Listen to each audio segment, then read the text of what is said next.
Athena. Yes, Jen is going to be giving her icebreaker speech today, as Athena mentioned. It is entitled, I'm a Dabbler. Looking very forward to it. I'd like to remind all the fellow Toastmasters, with this being her icebreaker speech, even with this being over Zoom, at the conclusion of our time, if we can all stand to just give her a special acceptance and welcome for her effort and what she's done and accomplished, that would be great. So with that, it is my distinct privilege to now introduce Jen. Thank you, Mr. Toastmaster. Let me just make sure about this.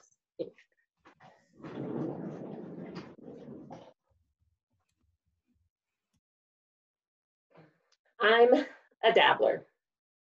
Dictionary.com defines dabble as to work at anything irregularly and superficially. Irregularly and superficially, not two words that I'm proud to be associated with. But the fact of the matter is, I am a dabbler. Fellow Toastmasters, today I'm going to share with you what it means that I'm a dabbler, 2, how dabbling got me to Toastmasters, and 3, what that means for me going forward.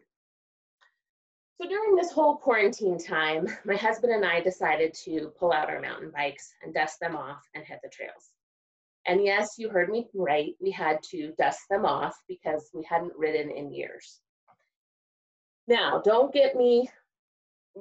confuse this. I am not a mountain biker.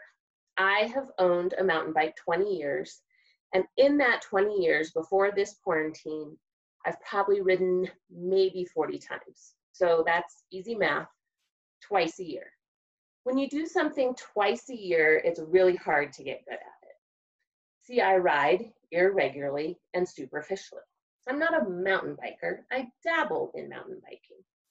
The same story could be true of barrel racing, skydiving, skiing. I'm a dabbler. So what does this have to do with Toastmasters? Well, see, a couple years ago, I got the Minute with Maxwell motivational videos. Raise your hand if you guys have ever gotten a Minute with Maxwell video or read one of his books, maybe. Okay, so in these videos, at the end, he always is motivating you to join his team, be the best you, reach your full potential, schedule a call now. For some reason, I was intrigued about motivational speaking, so I scheduled a call. After the call, I realized that it is like $5,000 to join his team, which I did not have the money for. So I did a little more research and found a Toastmasters program, which was much more affordable. And so I joined a club. But I'm a dabbler.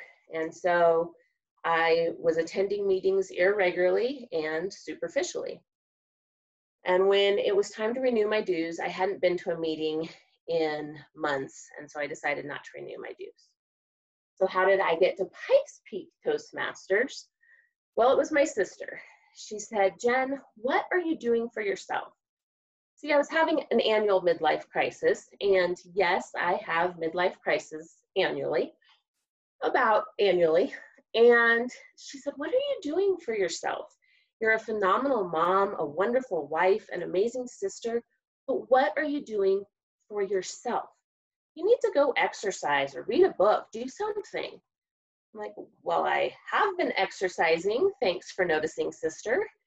And I have been reading a book a friend recommended, so why wasn't that working?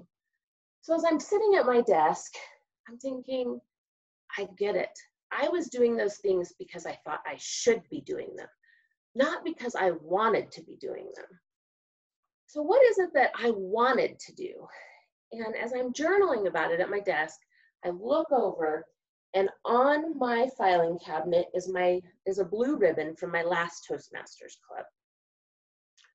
And I knew right then and there, that was it. I needed to get back to Toastmasters.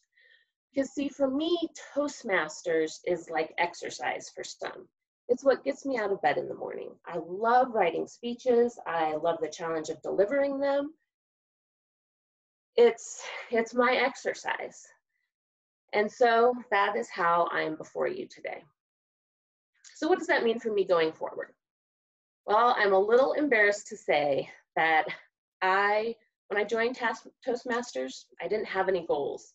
I wasn't doing this because my job was requiring me to, or even to become the next John Maxwell. But as I wrote this speech, I did realize I have two goals. One, I don't want to be a dabbler. I want to stick the course. I want to finish my pathway, which is motivational strategies. And two, I want to find my voice. I want to learn to share my stories. Musician Morgan Harper Nichols says, "Tell the story of the mountain you climbed. It might be a page in someone else's survival guide."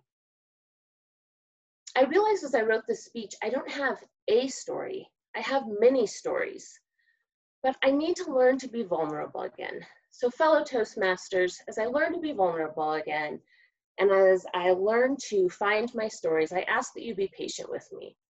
I'm looking forward to becoming a better communicator, not for my job, not to become the next John Maxwell, but just for me.